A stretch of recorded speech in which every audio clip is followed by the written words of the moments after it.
প্রিয় শিক্ষার্থীরা, আসসালামু আলাইকুম। আশা করি সবাই আল্লাহর রহমতে ভালো আছে। আমিও আলহামদুলিল্লাহ ভালো আছি।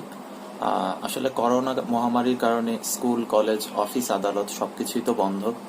তো এই অবস্থায় তোমাদের যেন পড়ালেখার ক্ষতি না হয়, সেজন্য আজকে আমি পদার্থবিজ্ঞান দ্বিতীয় পত্রের প্রথম যে চ্যাপ্টার তাপগতিবিদ্যা, এই চ্যাপ্টারের দুইটা গুরুত্বপূর্ণ টপিক কার্নো ইঞ্জিন ও কার্নো চক্র সম্পর্কে আলোচনা করব।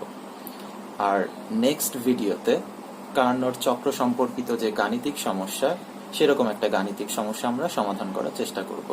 তাহলে চলো আর দেরি না করে আমরা পড়ালেখায় চলে যাই। আমরা এখন কার্নোর ইঞ্জিন নিয়ে আলোচনা করব। তো কার্নোর ইঞ্জিন নিয়ে আলোচনা করার আগে আমরা তাপীয় ইঞ্জিন নিয়ে দু একটা কথা বলি।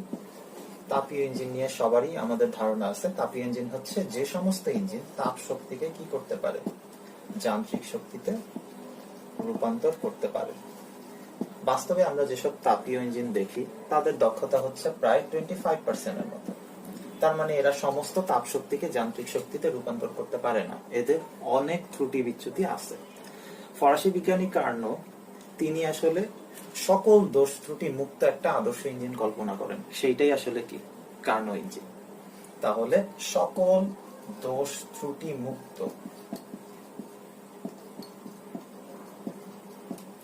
যে আদর্শ ইঞ্জিন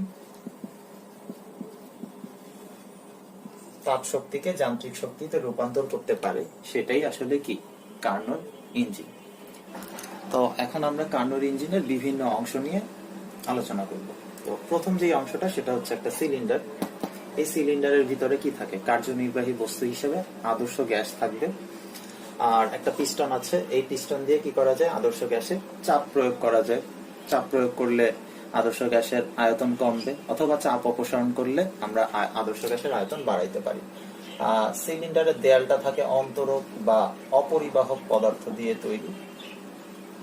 অন্তরক বা অপরিবাহক পদার্থ দিয়ে তৈরি হওয়ার কারণে আদর্শ গ্যাস কি করতে পারবে না, চারপাশ থেকে তাপের আদান প্রদান করতে পারবে না। আর সিলিন্ডারের তলদেশটা থাকে পরিবাহক পদার্থ দিয়ে তৈরি। এর ফলে আদর্শ গ্যাস কি করতে পারে, তলদেশ থেকে তাপের আদান প্রদান করতে পারে। দ্বিতীয় যে অংশটা আছে সেটা হচ্ছে তাপ উৎস। এটা একটা উত্তপ্ত বস্তু। আমরা সিলিন্ডারটাকে যখন কি করব, তাপ উৎসের উপরে বসাবো, তখন তাপ উৎস থেকে আদর্শ গ্যাস কি করবে, তাপ গ্রহণ করবে। কিন্তু আদর্শ গ্যাস যতই তাপ উৎস থেকে তাপ গ্রহণ করুক না কেন, তাপ উৎসের তাপমাত্রা কখনো কি হবে না, কমবে না। অর্থাৎ তাপ উৎসের তাপমাত্রা সবসময় T1-এই ফিক্স থাকবে, মানে কনস্ট্যান্ট থাকবে। তারপরে যে অংশটা, সেটা হচ্ছে একটা তাপ অন্তরক বস্তু। এটা অপরিবাহক পদার্থ দিয়ে তৈরি। আমরা সিলিন্ডারটাকে যখন তাপ অন্তরক আসনের উপরে বসাবো, সিলিন্ডারের ভিতরে থাকা আদর্শ গ্যাস কখনো কি করতে পারবে না, তাপের আদান প্রদান করতে পারবে না। আর সব শেষের যে অংশটা, সেটা হচ্ছে একটা তাপগ্রাহক। এটা একটা শীতল বস্তু। তাপগ্রাহকটা একটা শীতল বস্তু। দেখো, প্রথমে যখন আমরা সিলিন্ডারটাকে তাপ উৎসের উপরে বসাই, তখন আদর্শ গ্যাস কি করে, তাপ উৎস থেকে তাপ গ্রহণ করে এবং গৃহীত তাপের কিছু অংশ সে কি করে, কাজে রূপান্তর করে। বাকি যেই তাপটুকু থাকে, যখন আমরা এই আদর্শ গ্যাসকে তাপগ্রাহকের উপরে বসাবো, সেই বাকি তাপটুকু সে তাপগ্রাহকে কি করবে, বর্জন করবে। কিন্তু বাকি তাপের যতটুকু তাপগ্রাহকে বর্জন করে, সেই তাপ কিন্তু কি করে না, তাপগ্রাহকের তাপমাত্রাকে বাড়াইতে পারে না। অর্থাৎ তাপগ্রাহকের তাপমাত্রা সবসময় T2-তেই ফিক্স থাকবে, অর্থাৎ কনস্ট্যান্ট থাকবে। এই ছিল আমার কার্নোর ইঞ্জিনের বিভিন্ন অংশ নিয়ে আলোচনা। এরপরে আমরা কার্নোর চক্র নিয়ে কি করব, আলোচনা করব। আমরা একটু আগেই কার্নোর ইঞ্জিন আর এর বিভিন্ন অংশ নিয়ে আলোচনা করে এসেছি। এখন আমরা দেখব কার্নো ইঞ্জিনটা কিভাবে কাজ করে, অর্থাৎ কার্নোর চক্র নিয়ে আমরা এখন আলোচনা করব। কার্নোর চক্রে সিলিন্ডারের মধ্যে থাকা আদর্শ গ্যাসকে 4টা পর্যায়ের মধ্যে দিয়ে অতিক্রম করানো হয়। আমরা এখন প্রত্যেকটা পর্যায় নিয়ে কি করব, আলোচনা করব। প্রথম পর্যায়ে কি ঘটে, প্রথম পর্যায়ে আমরা সিলিন্ডারটাকে এই তাপ উৎসের উপরে কি করব, রাখবো। আমরা আগেই বলেছিলাম তাপ উৎসটা হচ্ছে একটা আদর্শ উৎস। এই আদর্শ উৎসের তাপমাত্রা কখনো কি হয় না, কমে না। তাই কিছু সময়ের মধ্যে কি হবে, তাপ উৎসের তাপমাত্রা আর সিলিন্ডারের মধ্যে থাকা আদর্শ গ্যাসের তাপমাত্রা কি হয়ে যাবে, এক হয়ে যাবে। এক হয়ে যাওয়ার অর্থ হচ্ছে এটা একটা সমষ্ণ প্রক্রিয়া, মানে তাপমাত্রা এক বা তাপমাত্রা স্থির। তার মানে এটা একটা সমষ্ণ প্রক্রিয়া। তারপরে সিলিন্ডার সিলিন্ডারের মধ্যে থাকা আদর্শ গ্যাস কি করবে? এই তাপ উৎস থেকে অবশ্যই তাপ গ্রহণ করবে। এই গৃহীত তাপ আবার কি করবে? এই গৃহীত তাপ হচ্ছে সিলিন্ডারের মধ্যে থাকা আদর্শ গ্যাসের আয়তন বৃদ্ধি করে দিবে। অর্থাৎ আদর্শ গ্যাসের আয়তন কি হচ্ছে? বৃদ্ধি হচ্ছে। আর যেহেতু এটা সমষ্ণ প্রক্রিয়া, এটা PV is equal to constant বা ধ্রুবক, এই সমীকরণ মেনে চলে। যেহেতু আয়তন বৃদ্ধি পাচ্ছে, তাহলে এই সমীকরণ অনুযায়ী আমি বলতে পারি ভি বাড়লে অবশ্যই পি কমবে। প্রথম পর্যায়টাকে যদি আমি পিভি গ্রাফের মাধ্যমে উপস্থাপন করতে চাই, তাহলে আমি এইভাবে উপস্থাপন করতে পারি। আমি এক্স অক্ষ বরাবর আয়তনকে নির্দেশ করলাম এবং ওয়াই অক্ষ বরাবর আমি চাপকে কি করলাম? নির্দেশ করলাম। আমি একটা বিন্দু নিলাম, এ বিন্দু। এটা হচ্ছে আদর্শ গ্যাসটার আদি চাপ আর আদি আয়তন। আদি চাপকে P1 আর আদি আয়তনকে V1 দিয়ে নির্দেশ করে দিলাম। তাহলে আমি এই বিন্দু থেকে যদি একটা লেখ আঁকতে চাই, যার ফলে কি হবে? আয়তন বাড়তেছে, চাপ কমতেছে। তার মানে আয়তন বাড়ার জন্য অবশ্যই আমাকে ডান দিকে যেতে হবে, আর চাপ কমার জন্য আমাকে নিচের দিকে নামতে হবে। তাহলে আমি এই টাইপের একটা লেখ কি করতে পারি? আঁকতে পারি। তো এই ধাপ শেষে আমার চাপ কি হবে? চাপ হচ্ছে কমে P1 থেকে P2 হলো এবং আয়তন বেড়ে V1 থেকে V2 হলো। তাহলে এই ধাপ শেষে আমার বি বিন্দুতে আমার চাপ হচ্ছে P2 আর আয়তন হচ্ছে V2। আর এই ধাপ যেহেতু সমষ্ণ প্রক্রিয়া, এই সমষ্ণ প্রক্রিয়ায় তাপমাত্রা স্থির থাকে। তাপমাত্রাটা কততে স্থির থাকবে? T1 এ। তাহলে আমি এটাকে T1 দিয়ে এখানে কি করতে পারি? দিয়ে দিতে পারি। এখন এই প্রথম পর্যায় বা প্রথম ধাপ শেষে আমার যে সমষ্ণ প্রসারণ ঘটলো গ্যাসের, এই সমষ্ণ প্রসারণের ফলে আমার কৃত কাজ কতটুকু, সেটা আমি কিভাবে হিসাব করব?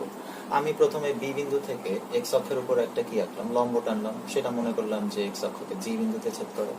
আর এ বিন্দু থেকে আমি কি করলাম? এক্স অক্ষের উপর আরেকটা লম্ব টানলাম। সেটা মনে করলাম যে ই বিন্দুতে ছেদ করে। তাহলে আমার এই প্রথম ধাপ শেষে সমষ্ণ প্রসারণের জন্য কৃত কাজ, সমষ্ণ প্রসারণের জন্য কৃতকাজকে আমি W1 দিয়ে প্রকাশ করলাম। W1 ইজ ইকুয়াল টু কত হবে? এই যে আমার ABGE এই অংশটার ক্ষেত্রফলই হচ্ছে আমার ABGE ক্ষেত্রফলটাই আসলে আমার প্রথম ধাপ শেষে কৃতকাজ। এই কৃতকাজের ইকুয়েশনটাকে আমি এইভাবে লিখতে পারি, W1 is equal two integration of PdV। আর এই ইন্টিগ্রেশনের আপার লিমিট লোয়ার লিমিট কি হবে? আপার লিমিট লোয়ার লিমিট হবে আদি আয়তন, এটা V1, আর আপার লিমিট হবে শেষ আয়তন, সেটা V2। আর এই PdV কে যদি আমি ইন্টিগ্রেশন করি, তাহলে আমার ইকুয়েশনটা এরকম আসবে, nRT1 ln V2 divided by V1। এটা কিভাবে আসলো? এটা আমরা সমষ্ণ প্রক্রিয়ার কৃতকাজ নিয়ে যখন আলোচনা করছিলাম, তখন আমরা এটা পড়েছিলাম। তো এটা ছিল আমার প্রথম ধাপ শেষে আমার কৃতকাজের ইকুয়েশন। এরপরে আমরা দ্বিতীয় ধাপে যাই। চলো, দ্বিতীয় ধাপে আমরা সিলিন্ডারটাকে তাপ অন্তরক আসনের উপরে রাখবো। তাপ অন্তরক আসনের উপরে রাখলে দেখা যাবে যে আগের ধাপের মতো এই ধাপেও কি হচ্ছে? গ্যাসের আয়তন বৃদ্ধি পাচ্ছে। আর সিলিন্ডারটাকে যখন আমরা তাপ অন্তরক আসনের উপরে রাখবো, তাপ অন্তরক আসনে রাখলে কিন্তু আদর্শ গ্যাস কি করতে পারবে না? তাপের আদান প্রদান করতে পারবে না। এখন তোমার কোশ্চেন হইতে পারে যে আদর্শ গ্যাসকে আমি তাপ অন্তরক আসনের উপরে রাখলাম, কিন্তু তাপের আদান প্রদান হচ্ছে না, কিন্তু তারপরে এর আয়তন কিভাবে বাড়ছে? এটা হচ্ছে যে আদর্শ গ্যাস আসলে এই ধাপে নিজের অন্তস্থ বা অভ্যন্তরীণ যে শক্তি আছে সেটা খরচ করে সে কি করে? তার আয়তনের বৃদ্ধি ঘটায়। তার মানে আমি এখন বলতে পারি এই ধাপটা আসলে কি? যেহেতু তাপের আদান প্রদান হচ্ছে না, এটা হচ্ছে রুদ্ধতাপীয় প্রক্রিয়া একটা। আর যেহেতু এখানে আয়তনের প্রসারণ ঘটছে, তার মানে এটা আয়তন বৃদ্ধি ঘটছে, তার মানে এটা রুদ্ধতাপীয় প্রসারণ। আর এই ধাপে কি হইলো? এই ধাপে গ্যাস হচ্ছে তার অভ্যন্তরীণ শক্তি খরচ করার ফলে তার আয়তনের বৃদ্ধি ঘটাইছে। তার মানে অভ্যন্তরীণ শক্তি খরচ করার ফলে তার তাপমাত্রা কি হয়ে যাবে? কমে যাবে। তাহলে তাপমাত্রা কমে T1 থেকে কি হবে? T2 হবে। আমরা সবাই জানি রুদ্ধতাপীয় প্রক্রিয়ার ক্ষেত্রে ইকুয়েশন কেমন হয়? রুদ্ধতাপীয় প্রক্রিয়ার ইকুয়েশন হচ্ছে এরকম, PV gamma is equal to ধ্রুবক। তো যেহেতু এই ধাপে প্রসারণ ঘটছে, তার মানে V বাড়তেছে, আয়তন বাড়লে এই সমীকরণ অনুযায়ী বলতে পারি আমার চাপ কি হবে? কমবে। তো এই ধাপটাকে আমি যদি এখন পিভি গ্রাফের মাধ্যমে কি করতে চাই, উপস্থাপন করতে চাই, কিভাবে উপস্থাপন করব? আমার ভি বাড়বে, তার মানে আমার বি বিন্দু থেকে আমার ভি বাড়ার জন্য অবশ্যই ডান দিকে যেতে হবে এক্স অক্ষের, এবং পি কমার জন্য অবশ্যই আমার ওয়াই অক্ষ থেকে নিচের দিকে নামতে হবে। তো এই গ্রাফটা বা এই ধাপের লেখ আঁকার আগে আমার একটা কথা মনে রাখতে হবে যে আমার সবসময় কি হয়, সমষ্ণ রেখার ঢাল, রুদ্ধতাপীয় রেখার ঢাল সমষ্ণ রেখার ঢাল থেকে কিন্তু গামা গুণ বেশি হয়, সেটা সবার নিশ্চয়ই মনে আছে। তাহলে আমার প্রথম ধাপটায় যে সমষ্ণ প্রসারণ ঘটছিল তার জন্য আমি যেই লেখটা আঁকছিলাম তার থেকে প্রায় গামা গুণ খাড়া করে আমার এই ধাপের জন্য লেখটা আঁকতে হবে। তো এটা যদি আমি আঁকতে চাই তাহলে আমি এইভাবে আঁকতে পারি। তো আমার এই ধাপ শেষে আমি শেষের বিন্দুটাকে সি দিয়ে প্রকাশ করলাম যে এই ধাপ শেষে আমার চাপ কমে P2 থেকে কি হবে, P3 হলো, আর আয়তন বেড়ে V2 থেকে V3 হলো। আর এই ধাপে আমার তাপমাত্রা যেহেতু চেঞ্জ হয়ে গেছে, তাপমাত্রা কমে কত হয়েছে, T2, তার মানে T1 থেকে এই ধাপে আমার তাপমাত্রা কি হয়ে গেল, T2 হয়ে গেল। এই ছিল আমার এই ধাপের পিভি গ্রাফ। এখন যদি আমি এই দ্বিতীয় ধাপের অর্থাৎ রুদ্ধতাপীয় প্রসারণের জন্য কৃতকাজ বের করতে চাই, এই ধাপ শেষে কৃতকাজ কত হবে আমার, তাহলে কি করতে হবে, আমি বিসি লেখর সি বিন্দু থেকে জাস্ট একটা এক্স অক্ষের উপর লম্ব টানলে হবে। ধরি সেটা এক্স অক্ষকে এইচ বিন্দুতে ছেদ করে, তাহলে একটা আবদ্ধ অংশ তৈরি করলো এই লেখটা বিসিএইচজি। তাহলে আমার কি হবে, আমি লিখতে পারি যে রুদ্ধতাপীয় প্রসারণের জন্য কৃতকাজ W2 is equal to কোন ক্ষেত্রের ক্ষেত্রফল, BCHG ক্ষেত্রের ক্ষেত্রফল। এই কৃতকাজের ইকুয়েশনটাকে আমরা এইভাবে লিখতে পারি, W2 is equal to integration of PdV। PdV এর লিমিট কত হবে, লোয়ার লিমিট হবে B বিন্দুতে যে আয়তন ছিল V2 সেটা, আর সি বিন্দুর আয়তন হচ্ছে আপার লিমিট, সেটা হচ্ছে V3। তাহলে এটা, আর এটাকে যদি আমরা ইন্টিগ্রেশন করি তাহলে কি পাবো, আমরা রুদ্ধতাপীয় প্রক্রিয়া নিয়ে যখন আলোচনা করছিলাম, রুদ্ধতাপীয় প্রক্রিয়ার কৃতকাজ নিয়ে আলোচনা করছিলাম, তখন আমরা এটা দেখছিলাম। তো এটাকে ইন্টিগ্রেশন করলে আমরা সরাসরি লিখে দিতে পারি এইভাবে, 1 divided by 1 minus gamma P2 V2 minus P1 V1। আর আবার আমরা জানি যে PV is equal to nRT, তো এটাকে আমরা এইভাবে লিখতে পারি, nR divided by 1 minus gamma T2 minus T1। এই কৃতকাজটা যেহেতু এটা রুদ্ধতাপীয় প্রসারণ, এই কৃতকাজটা কিন্তু অলওয়েজ কি হবে, পজিটিভ হবে। সমষ্ণ প্রসারণ, রুদ্ধতাপীয় প্রসারণ, সব প্রসারণের জন্য সবসময় কি হয়, কৃতকাজ পজিটিভ হয়। আচ্ছা, এটা ছিল আমার দ্বিতীয় ধাপের কৃতকাজ। এরপর আমরা তৃতীয় ধাপে যাই। চলো, তৃতীয় ধাপে আমরা সিলিন্ডারটাকে তাপ গ্রাহকের উপরে বসাবো। তাপ গ্রাহকের উপরে বসানোর পরে আমরা পিস্টন দ্বারা আদর্শ গ্যাসকে কি করব, চাপ প্রয়োগ করব। চাপ প্রয়োগ করার ফলে গ্যাসের অভ্যন্তরীণ শক্তি বৃদ্ধি পাবে, এবং অভ্যন্তরীণ শক্তি বৃদ্ধি পাওয়ার ফলে তার তাপমাত্রাও কিন্তু বৃদ্ধি পাবে। কিন্তু আদর্শ গ্যাস কি করবে, এই তাপ গ্রাহকে সেই অতিরিক্ত তাপটা সে কি করবে, তাপ গ্রাহকে বর্জন করে দিবে, এবং তাপ গ্রাহকের তাপমাত্রা আর আদর্শ গ্যাসের তাপমাত্রা তখন কি হয়ে যাবে, সমান হয়ে যাবে। অর্থাৎ তাপমাত্রা এখানে কি হয়ে গেল, সমান, বা তাপমাত্রা আসলে কি হলো, স্থির হয়ে গেল। তাপমাত্রা স্থির হওয়া মানেই হচ্ছে এটা সমষ্ণ প্রক্রিয়া। দেখো, সমষ্ণ প্রক্রিয়া। আর এই ধাপে আমরা কি করেছিলাম, পিস্টন দিয়ে গ্যাসের উপরে চাপ প্রয়োগ করেছি, তার মানে এখানে আমরা চাপ কি করছি, বাড়াচ্ছি, চাপ বাড়বে। আর সমষ্ণ প্রক্রিয়ার ক্ষেত্রে আমার ইকুয়েশন কি, PV is equal to ধ্রুবক, তার মানে এই সমীকরণ অনুযায়ী চাপ যদি বাড়ে তাহলে আমরা বলতে পারি আয়তন কি হবে, কমবে। তাহলে এখন যদি আমি তৃতীয় ধাপটাকে পিভি গ্রাফের মাধ্যমে উপস্থাপন করতে চাই তাহলে কিভাবে উপস্থাপন করব। দেখো, আমার এই ধাপে চাপ বাড়তেছে, আয়তন কমতেছে। আয়তন কমার জন্য অবশ্যই সি বিন্দু থেকে আমার বাম দিকে যেতে হবে, আর চাপ বাড়ানোর জন্য অবশ্যই আমার উপরের দিকে উঠতে হবে। তাহলে আমি এই ধাপের জন্য আমি এইভাবে একটা লেখ আঁকতে পারি। আমি লেখের শেষ বিন্দুটাকে ডি দিয়ে প্রকাশ করলাম। এখানে আমার চাপ বেড়ে কি হইল, P3 থেকে P4 হইল, আর আমার আয়তন কমে V3 থেকে V4 হইল। তাহলে আমার তৃতীয় ধাপের সিডি লেখটাই হচ্ছে আসলে তৃতীয় ধাপের পিভি লেখ। আমার তৃতীয় ধাপটাতে তাপমাত্রা কিন্তু স্থির ছিল কততে, T2 তে। তাহলে আমি সিডি তে আমি তীর চিহ্ন দিয়ে T2 এইভাবে বলে দিতে পারি। আচ্ছা, এখন যদি আমি এই ধাপের জন্য কৃত কাজ বের করতে চাই, কিভাবে বের করব? আমি জাস্ট ডি বিন্দু থেকে এক্স অক্ষের উপর একটা লম্ব টানবো, ধরলাম লম্বটা এক্স অক্ষকে এফ বিন্দুতে ছেদ করে, তাহলে আমার একটা আবদ্ধ অংশ তৈরি হয় সি ডি এফ এইচ। তাহলে আমি বলতে পারি সমষ্ণ, এই ধাপে কিন্তু কি হয়, আয়তন কমে চাপ বাড়ে, তার মানে এখানে সংকোচন ঘটছে। তাহলে আমি বলতে পারি যে সমষ্ণ সংকোচনের ফলে এই ধাপে কৃত কাজ W3 দিয়ে প্রকাশ করলাম। এখানে আবদ্ধ অংশটা হচ্ছে CDFH, তাহলে CDFH ক্ষেত্রের ক্ষেত্রফল। আর এই কৃত কাজটাকে আমরা এইভাবেও লিখতে পারি, W3 ইন্টিগ্রেশন অফ PdV।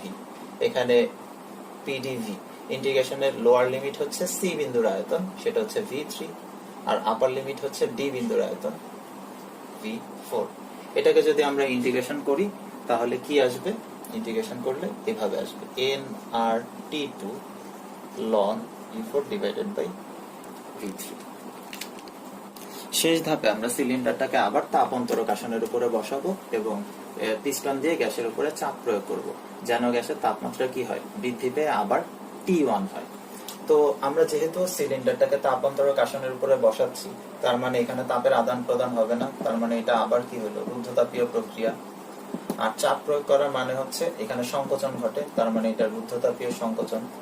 চাপ প্রয়োগ করলে গ্যাসের আয়তন কমে যায় এবং গ্যাসের অভ্যন্তরীণ শক্তি বাড়ে। তো অভ্যন্তরীণ শক্তি বাড়ার ফলে গ্যাসের তাপমাত্রাও কি হয়, বৃদ্ধি পায়।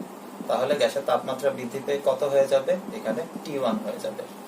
আর এই ধাপে চাপ প্রয়োগ করব, চাপ প্রয়োগ করার ফলে যেহেতু এটা রুদ্ধতাপীয় প্রক্রিয়ার ইকুয়েশন হচ্ছে PV গামা ধ্রুবক।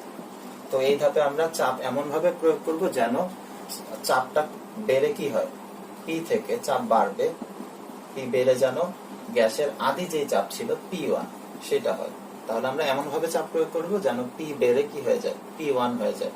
এর ফলে আমার V কিন্তু এই ইকুয়েশন অনুযায়ী V কমে যাবে, আয়তন কমবে, আয়তন কমে দেখা যাবে যে সেটা কি হয়ে গেছে, V1, অর্থাৎ গ্যাসের আদি আয়তন হয়ে যাবে। তো এই ধাপের PV লেখাটা কেমন হবে, তাহলে আমার P বাড়তেছে, P বেড়ে P1 হবে আর V কমে V1 হবে। তার মানে ডি বিন্দু থেকে যদি তুমি এটাকে PV লেখার মাধ্যমে উপস্থাপন করতে চাও, P বাড়ানোর জন্য তোমার অবশ্যই উপরে উঠতে হবে, আর V কমানোর জন্য তোমাকে অবশ্যই কি করতে হবে, বাম দিকে যেতে হবে। তাহলে আমি জাস্ট এই ডি বিন্দুটাকে এ বিন্দুর সাথে কি করতে দিতে পারি, যোগ করে দিলেই আমার কি হয়ে যাচ্ছে, এই ধাপের PV লেখ পেয়ে যাচ্ছি। আর এই ধাপে আমার তাপমাত্রা বৃদ্ধি পেয়ে T2 থেকে কি হচ্ছে, T1। তাহলে আমি এখানে T1 লিখে দিতে পারি। তাহলে এইটাই হচ্ছে আমার শেষ ধাপের PV লেখ। এখন আমি শেষ ধাপের কৃত কাজটা যদি বের করতে চাই তাহলে কিভাবে বের করব? যেহেতু ডি বিন্দু থেকে এ বিন্দুতে গ্যাসটা চলে গেছে, তাহলে আমার এখানে একটা আবদ্ধ অংশ তৈরি হয়েছে। আর যেহেতু এটা রুদ্ধতাপীয় সংকোচন, তার মানে আমি লিখতে পারি এই সংকোচনের ফলে রুদ্ধতাপীয় সংকোচনের ফলে কৃত কাজ W4 ইজ ইকুয়াল টু হচ্ছে DAEF অংশের ক্ষেত্রফল, DAEF ক্ষেত্রের ক্ষেত্রফল। তো এই কৃত কাজটাকে আমরা এইভাবে লিখতে পারি, W4 is equal two integration of PdV। এখানে দেখো আদি আয়তন কত, V4, তাহলে এটা লোয়ার লিমিট আর আপার লিমিট হবে V1। তো এটাকে যদি আমরা ইন্টিগ্রেশন করি তাহলে কি হবে, এটাকে ইন্টিগ্রেশন করলে এইভাবে লেখা যায় 1 divided by 1 minus gamma into P1 V1 minus P2 V2। আর P1 V1 PV মানে হচ্ছে nRT, তার মানে এটাকে এইভাবেও লেখা যায় nR1 minus gamma T1 minus T2। যেহেতু এখানে সংকোচন ঘটে, তার মানে এই ধাপের কৃত কাজটা অবশ্যই কি হবে, নেগেটিভ হবে। তো এই ছিল আমার শেষ ধাপের কৃত কাজ। এখন আমরা কার্নোট ইঞ্জিনের পূর্ণ চক্রে সম্পন্ন মোট কাজ যদি বের করতে চাই তাহলে কিভাবে বের করতে পারি, দেখো আমাদের এবি ধাপটা নিশ্চয়ই মনে আছে, এটা হচ্ছে সমষ্ণ প্রসারণ, আর বিসি ধাপটা হচ্ছে রুদ্ধতাপীয় প্রসারণ। এই সমষ্ণ প্রসারণ আর রুদ্ধতাপীয় প্রসারণের জন্য যে কৃতকাজটা হবে সেটা হচ্ছে আবদ্ধ গ্যাস দ্বারা কৃতকাজ হয়, এই জন্য এবি ধাপের জন্য কৃতকাজ W1 এবং বিসি ধাপের জন্য যে কৃতকাজ W2, এই দুইটা সবসময় কি হবে? ধনাত্মক হবে, কারণ আবদ্ধ গ্যাস দ্বারা কি হয়? কাজ সম্পাদিত হয়। আর পরের যে দুইটা ধাপ, সিডি ধাপ, এটা হচ্ছে সমষ্ণ সংকোচন, আর ডি এ ধাপটা হচ্ছে রুদ্ধতাপীয় সংকোচন। এই সমষ্ণ সংকোচন আর রুদ্ধতাপীয় সংকোচনের বেলায় আবদ্ধ গ্যাসের উপরে কি হয়? কাজ সম্পাদিত হয়। পিস্টন দ্বারা আমরা আবদ্ধ গ্যাসের উপরে কাজ সম্পাদন করি। এর ফলে এই দুই ধাপে কৃতকাজ যে ছিল, এটা ছিল W3 আর এটা ছিল W4। W3 ও W4 কি হয়ে যাবে? ঋণাত্মক হয়ে যাবে। তাহলে আমরা বলতে পারি যে আমার কার্নোর ইঞ্জিনের পূর্ণ চক্রে গ্যাস দ্বারা মোট কৃতকাজ, পূর্ণ চক্রে গ্যাস দ্বারা মোট কৃতকাজ W আমরা লিখতে পারি W1 plus W2 minus W3 minus W4, কারণ এই দুইটা পজিটিভ, এই দুইটা নেগেটিভ। এখন W1 কত ছিল? W1 হচ্ছে ABGE অংশের ক্ষেত্রফল, ABGE প্লাস W2 ছিল BCHG অংশের ক্ষেত্রফল মাইনাস এটা হচ্ছে CDFH, W3 হচ্ছে CDFH আর W4 হচ্ছে DAEF। তো এগুলো যদি আমরা যোগ বিয়োগ করে দিই তাহলে কোন অংশটা পাবো? আমরা পাবো ABCD ক্ষেত্রের ক্ষেত্রফল, ABCD ক্ষেত্রের ক্ষেত্রফল। তাহলে আমরা বলতে পারি যে কার্নোর চক্রে যে আদর্শ গ্যাসটা থাকে সেই আদর্শ গ্যাস কর্তৃক মোট কৃতকাজ হবে এই পিভি লেখচিত্রের যে দুইটা সমষ্ণ রেখা ছিল, এই একটা আর এই একটা, আর দুইটা রুদ্ধতাপীয় রেখা ছিল, এই একটা এই একটা, এই দুইটা সমষ্ণ রেখা আর দুইটা রুদ্ধতাপীয় রেখা কর্তৃক আবদ্ধ ক্ষেত্র, যেই ক্ষেত্রটা ABCD তার ক্ষেত্রের ক্ষেত্রফলের সমান। তাহলে এখন যদি আমরা কার্নোর চক্রটাকে সংক্ষেপে বর্ণনা করতে চাই তাহলে কিভাবে বর্ণনা করব? দেখো, কার্নোর চক্রের প্রত্যাবর্তী প্রক্রিয়ার মাধ্যমে সিলিন্ডারের ভিতরে থাকা আদর্শ গ্যাস, সেই আদর্শ গ্যাসটা কি করে? তাপ উৎস থেকে তাপ গ্রহণ করে এবং তাপ গ্রহণ করে একটা নির্দিষ্ট চাপ, নির্দিষ্ট আয়তন আর নির্দিষ্ট তাপমাত্রা, অর্থাৎ এ বিন্দু থেকে সে যাত্রা শুরু করবে। তারপরে একটা সমষ্ণ প্রসারণ, একটা রুদ্ধতাপীয় প্রসারণ, একটা সমষ্ণ সংকোচন আর একটা রুদ্ধতাপীয় সংকোচনের মাধ্যমে সে যেই তাপটা উৎস থেকে গ্রহণ করেছিল সেই তাপের কিছু অংশ সে কি করবে? কাজে রূপান্তর করবে এবং বাকি তাপটুকু সে তাপগ্রাহকে বর্জন করে আবার সে এ বিন্দুতে অর্থাৎ আদি অবস্থায় ফিরে যাবে। এটাই কার্নোর চক্র। তো এই ছিল কার্নোর ইঞ্জিন ও কার্নোর চক্র সম্পর্কিত আলোচনা। আমরা নেক্সট ভিডিওতে কার্নোর চক্র সম্পর্কিত একটি গাণিতিক সমস্যা সমাধান করার চেষ্টা করব। ততক্ষণ পর্যন্ত সবাই ভালো থাকো, সুস্থ থাকো। আল্লাহ হাফেজ।